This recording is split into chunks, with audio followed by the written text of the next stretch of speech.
Falsafah adat bersandikan syarak bersandikan kitabullah atau ABS-SBK menjadi pegangan orang Minangkabau dalam hidup dan kehidupan sehari-hari. Namun, disinyalir ABS-SBK ini mulai luntur seiring perkembangan zaman yang begitu kental dipengaruhi teknologi saat ini. Syekh Zulhamdi Tuanku Kerajaan Nan Saleh yang ditunjuk sebagai Syekhul Ma'had dan atau Khalifah pengganti Syekh Haji Ali Amran, pendiri Pondok Pesantren Nurul Yakin Ringan-Ringan, menjelaskan beberapa penafsirannya tentang ABS-SBK. Jadi menurut Ambo, adat bersandi syarak bersama bersandi kitabullah itu artinya adalah sesuai apa yang kita dengar dan kita baca juga. Adat itu tradisi atau kebiasaan yang ada di Minangkabau itu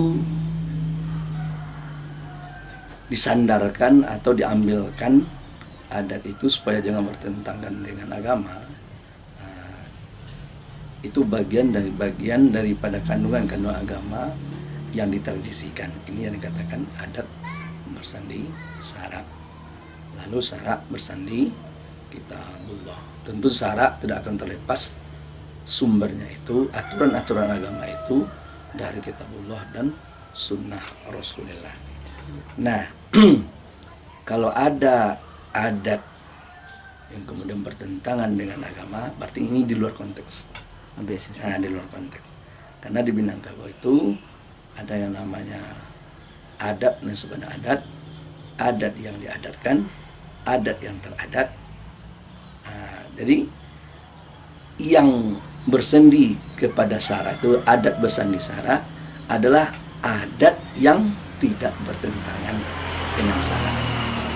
Jadi dulu di Minangkabau ini kan ada, kalau acara-acara barale atau ada pesta, kan ada minuman-minuman keras. Ini bukanlah adat yang bersandi kepada syarak. Jadi adat yang bersandi bersyarak itu adalah adat yang mereka mengambil rujukannya juga dari agama. Jadi sebenarnya agama yang diadatkan. Nah, barulah itu dikatakan adat yang bersandi kepada syarak. Jadi nanti di lapangan kalau bila kita ketemukan ada, ini kan adat Minangkabau. Ini dulu ada perjudian, ada dulu nyabung ayam, kayak gitu. Nah, tahu-tahu kita temukan di dalam kajian Islam itu bertentangan. Nah, kalau ini diketemukan berarti ini bukanlah adat yang bersandi kepada syarak.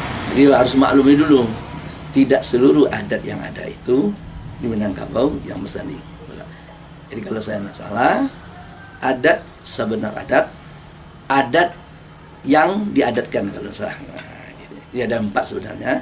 Jadi yang lain-lain itu dan 2 lagi, itu tidak termasuk adat yang bersandi kepada syarak. Jadi kalau kita ambil poinnya, ABS-SBK itu adat yang diadatkan atau yang mana nih poinnya? Nah, kalau yang itu adat yang sebenar adat. Adat yang sebenar adat. Misalnya yang besar dihormati, yang kecil disayangi. Ini sumbernya hadis nih. Kan adat nih. Kalau ketemu dengan orang yang lebih tua kita hormat, anak yang kecil daripada kita sayangi. Ini adalah adat yang diambilkan dari agama. Ya, yang tidak, yang seperti yang saya katakan tadi, ada pesta-pesta yang barangkali mengadakan miras di sana. Nah, ini tidak termasuk. Jangan nanti gimana ini adat Minangkabau, lo kok bertentangan dengan filosofinya. Setelah ABS-SBK, falsafah yang tidak kalah pentingnya adalah syarak mendaki, adai menurun. Kalimat tersebut mengandung makna yang sangat dalam. Namun, tidak banyak yang bisa menafsirkan apa betul makna dari kalimat itu. Jadi kata-kata yang mengatakan atau filosofi mengatakan adat mendaki, adat menurun, syarak mendaki. Artinya kalau kita terjemahkan dengan lahiriah atau harfiah, Dia ada dua makna. Satu, adat menurun itu kan adat datang dari tanah datar, luak dan tuo, atau dari Pariangan turun ke Padang Pariaman. Dari atas ke bawah itu namanya turun. Ya kan? Dari Darek ke rantau. Sedangkan Sarak yang di Pangku, yang di bawah, yang diemban oleh beliau, yaitu Syekh Burhanuddin, beliau mengembangkan ke ranah Minangkabau termasuk itu yang ada di darat sana. Walaupun pada dasarnya beliau dulu asalnya adalah dari darat atau dari Pariangan pada Panjang.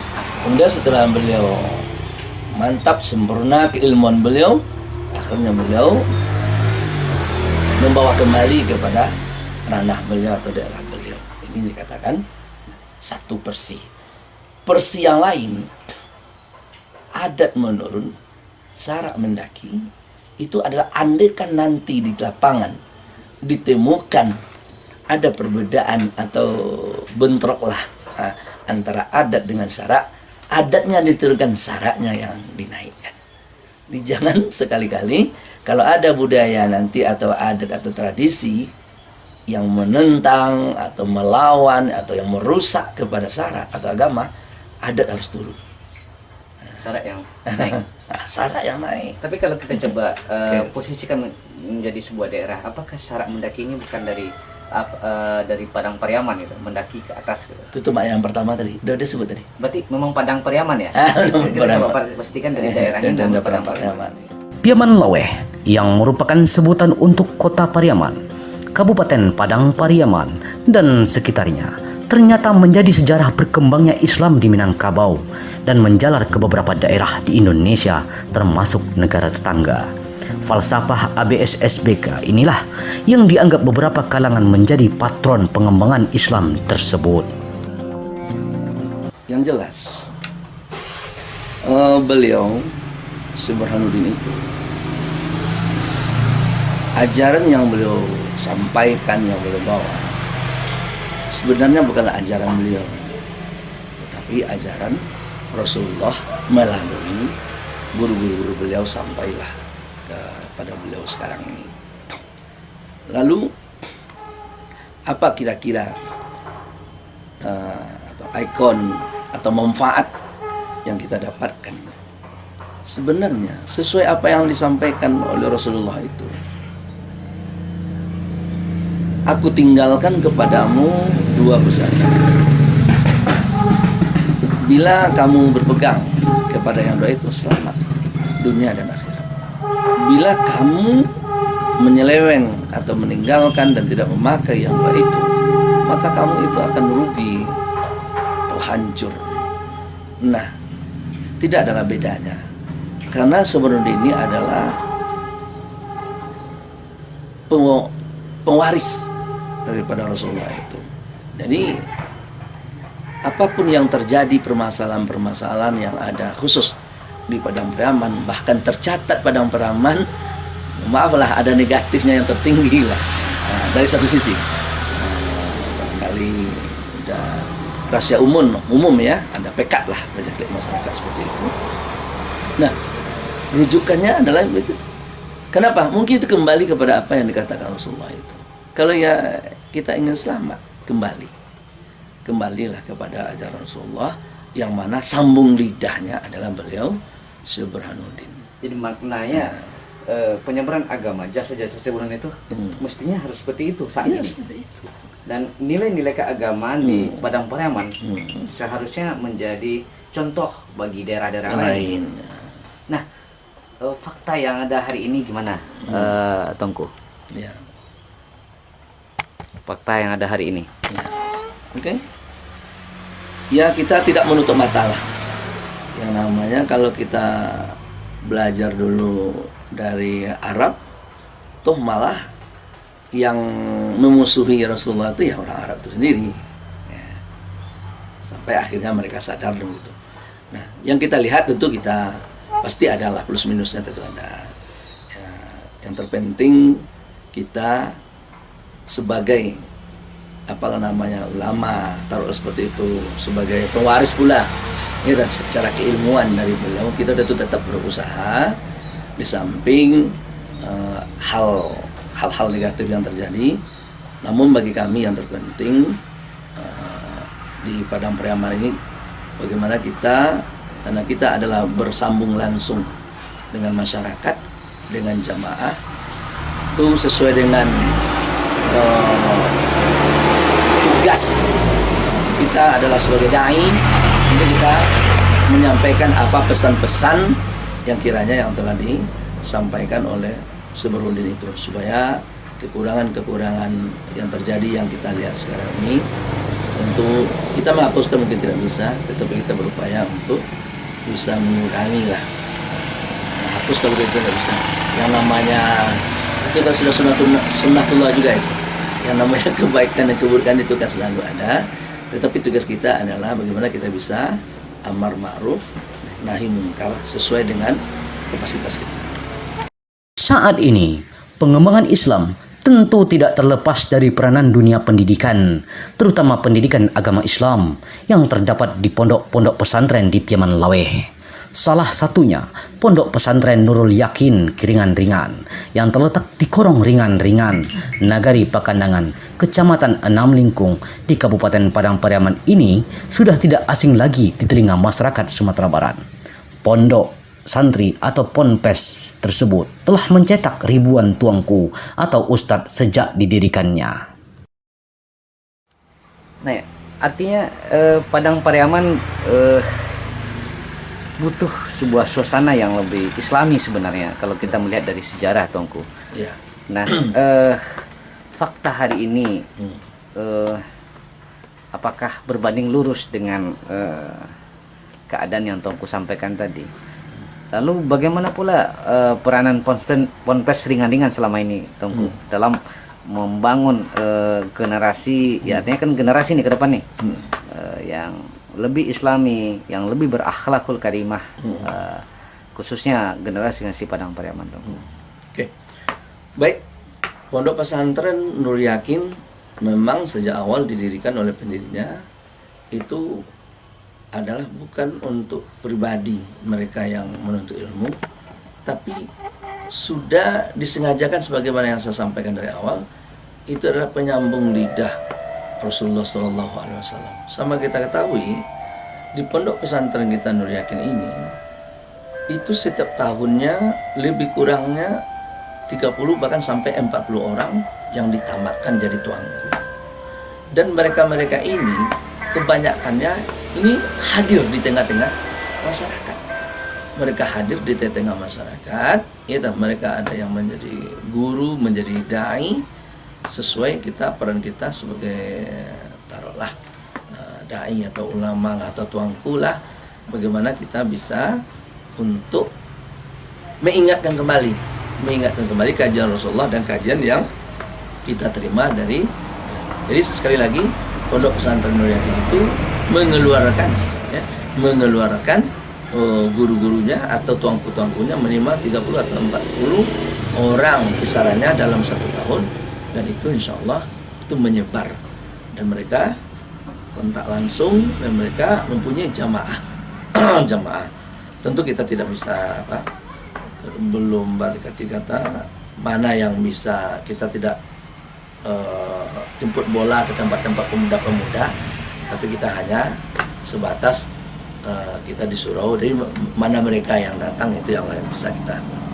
Kemudian lagi Pondok Pesantren Nurul Yakin itu telah mempunyai cabang secara kepondokan untuk nanti supaya agar generasi-generasi ke depan yang telah tamat SD itu, kadang kita kan tahu ada yang orang tua yang tidak mampu, jadi bagi mereka yang tidak bisa barangkali ke Pondok Pesantren Nurul Yakin, kita udah punya cabang-cabang, jadi dia bisa, mungkin barangkali yang dekat dari kampungnya dia cukup ke sana saja, karena kita mempunyai guru-guru yang insya Allah yang bisa mumpuni lah, yang bisa diakui lah keilmuannya. Sekarang seluruhnya udah sampai sekitar 20 pondok pesantren yang ada menyebar di Sumatera Barat, yang terbanyaknya sekitar 17 yang ada di Padang Pariaman. Jadi syukurlah kalau ini berjalan dengan baik, kiranya satu pondok itu mempunyai minimal 200 atau 300 santri, kali 17 udah berapa generasi yang terselamat. Pesantren tradisional Ponpes Nurul Yakin Ringan-Ringan ini diakui memang mengalami kemajuan yang pesat dibandingkan pesantren lainnya di daerah itu. Ternyata memiliki keterbatasan yang perlu mendapat perhatian banyak pihak soal daya tampung anak didiknya. Syekh Haji Ali Amran mendirikan Ponpes Nurul Yakin Ringan-Ringan pada tahun 1960 yang awal pendirian itu telah mampu menampung ratusan santri tingkat sekolah dasar atau SD dan atau disebut dalam bahasa Arab tingkat ula. Namun saat ini tingkat ula tidak lagi ada di sana. Ponpes ini hanya menerima murid dengan tingkat pendidikan wusta dan ulia, yakni setingkat dengan sanawiyah dan aliyah atau SMP dan SMA sederajat. Kami di sini di Pondok Pesantren Nurul Yakin, kiranya ini sebenarnya jangan sampai terjadi lah. Kita karena keterbatasan tempat itu, makanya kita tidak bisa menerima santri dengan banyak. Seharusnya semakin diminati pondok itu, seharusnya jangan menolak. Karena apa yang terjadi nanti kalau dia anak ini yang kita tolak, belum tentu tahun depan dia mau lagi. Ketika kasihan kita. Kita ada menolak sekitar 200-300 orang per tahunnya. Coba bayangkan, kesekian tahun udah berapa generasi yang seharusnya menjadi ikon lah, atau menjadi aset da'i bahwa umat nanti ketolak. Jadi oleh sebab itu melalui forum ini kalau ada yang mampu, baik. Pada umumnya pondok itulah kendala-kendalanya. Berarti banyak. perlu pesantren Nurul Yakin ini ringan-ringan perlu perluasan sebenarnya. Perlu. Udah lama itu. Pemerintah daerah sendiri bagaimana, Tangku? Ya sama kita tahu lah, pemerintah daerah apa dayanya pemerintah daerah itu. Memang kita tahu asetnya apa ya pemerintah daerah. Tapi kita tahu juga lah. Tapi yang penting ya semampu dia tetap dilaksanakan lah. Tapi yang maunya kita tentu kerja nyata, karya nyata. Nanti ke depan nanti kalau ada yang punya, yang terpenting bagi kami sekarang adalah ya sarana tadi, tanah serta bangunan. Nah, insya Allah kalau itu ada dan itu cepat selesainya, tidak banyak neka-nekonya, insya Allah andaikan 1 tahun itu kita bisa menerima 500 santri. Yang sekarang posisinya? Sekarang sudah mendekati 1000 ya. 1000 santri. Berarti kalau tambah bangunan baru tambah bangunan, tambah tempat, ini kita udah menolak sekitar 5 atau 4 tahun ini. Kalian aja kalau kita tolak 300 rata-rata 1 tahun kali 5 udah 1.500. Itu kita udah bisa kejar-kejaran lah, berlomba lah dengan pesantren yang ada di Jawa sana itu. Oleh sebab itu, Syekh Zulhamdi Tuanku Kerajaan Nan Saleh tidak bisa memungkiri bahwa kedepannya Padang Pariaman butuh pemimpin yang benar-benar peduli dengan pendidikan agama Islam, salah satunya terhadap pondok pesantren. Pentingnya pendidikan agama sejak usia dini dimungkinkan menjadi pemicu Syekh Haji Ali Amran mendirikan pondok pesantren yang berdiri di bawah Yayasan Pembangunan Islam El Imraniyah ini.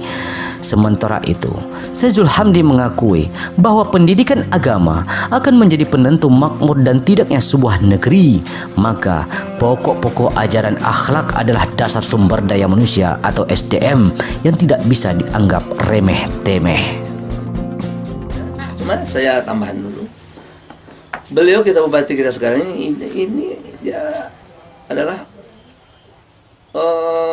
bagian, malah dia termasuk pembina di pesantren Nurul Yakin. Supaya kita jangan katakan tidak syukur juga. Ini yang yang tempat yang kita tempat bangunan yang kita tempati yang baru ini 3 lantai ini berkat beliau. Berkat beliau. Tapi ini kita bicara besar. Ya, oke. Bicara yang lebih besar kita. Kita sambungkan ke sana. Nah, ini adalah berkat daripada beliau. Nah, kita dulu. Kita syukur dulu. Nanti jangan dibilang nanti tidak mensyukuri. Kita syukur dulu. Nah, cuma kita terkendala lagi. Bagaimana kita akan bisa membangun kalau tempat wadahnya itu tidak ada. Nah, ke depan kita masuk. Ke ke depan. Tentu siapapun orangnya kalau ditanya, tentu pertanyaan yang pertama itu adalah agama. Siapapun pemimpinnya, karena Harus kita condong ke agama. harus wajib lah itu. Karena Agama dari yang dasar-dasar yang prioritas. tadi itu dari ABSBK, ada Sarak Mandaki gitu kan. Iya. Tambah lagi peranan ringan-ringan yang mengkader generasi yang seperti ini. Iya. Malah ya bisa saya potong yang apa Tengku sampaikan tadi. Malah sudah menolak kalau kali 300 saja dari 5 tahun sudah 1.500 generasi yang ditolak. Iya. Nah, berarti kita butuh lokasi yang lebih luas, artinya sebuah lokasi yang mungkin strategis Iya. dan memuat banyak ratusan ribuan santri kali ya Tengku ya. Jadi kalau tidak pemimpinan condong ke agama tentu tidak berani mengambil risiko seperti itu gitu Iya, Tengku. iya, iya. Sesuai itu. Seperti itu ya. Iya. Jadi memang ke depan iya. Tengku sendiri berharap mungkin mewakili Nurul Yakin ada Silakan. butuh pemimpin yang condong ke agama, pendidikan agama ya Tengku. Iya, condong ke agama. Ya itulah. Ya kita terus terang saja, hidup ini kalau tanpa itu hancur. Selama pondasi agama masih ada, Selama pasukan agama. Itu sudah kata-kata Rasulullah.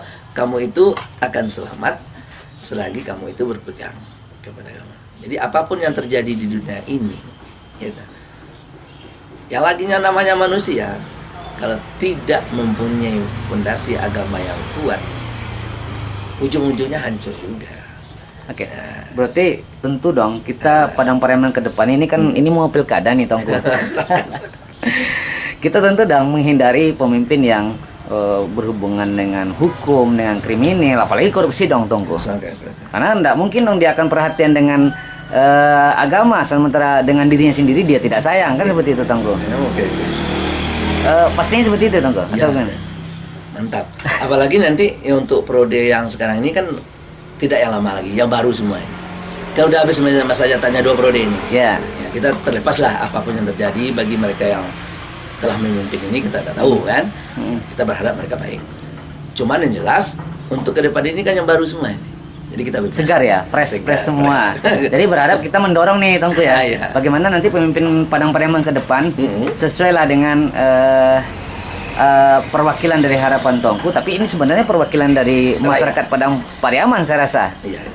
Oke, Tengku. Oke. Mungkin kita bisa lebih spesifik. Oke. Kalau kita bicara kriteria, bisa nggak Tengku sebutkan kriteria pemimpin Padang Pariaman ke depan secara poin per poinnya? Oh gitu. Pertama, Oh gitu. apa? Baik, ya apa yang pertama sesuai yang apa yang saya ingat sajalah. Yang terpenting tentu agama yang di atas sekali. Kalau kita sudah mengatakan agama, kita kembali sajalah. Yang lebih simpelnya itu kepada dasar negara kita, ketuhanan yang Maha Esa.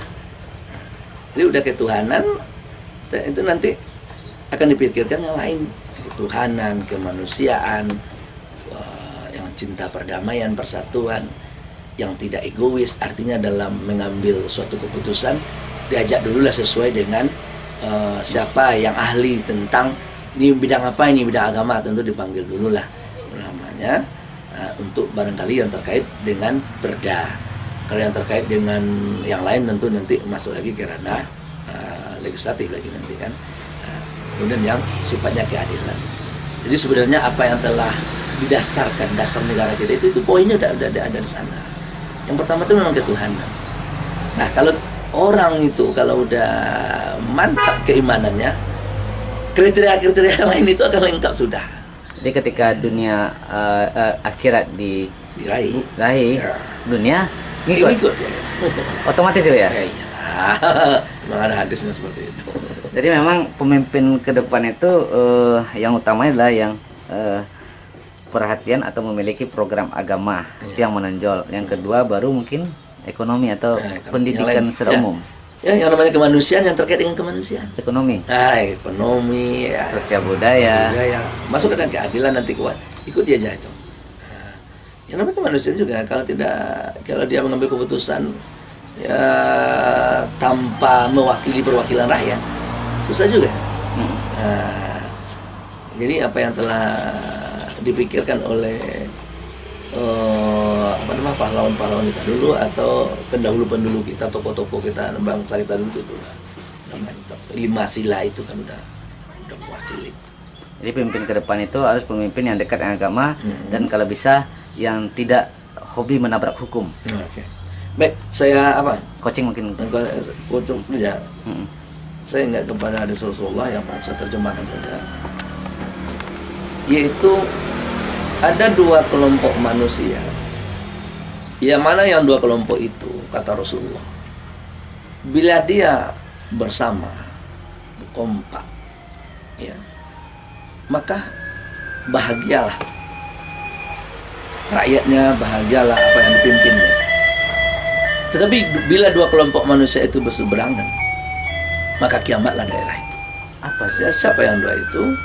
Yaitu Rasul menyebutnya yang pertama adalah ulama, yang kedua adalah umara.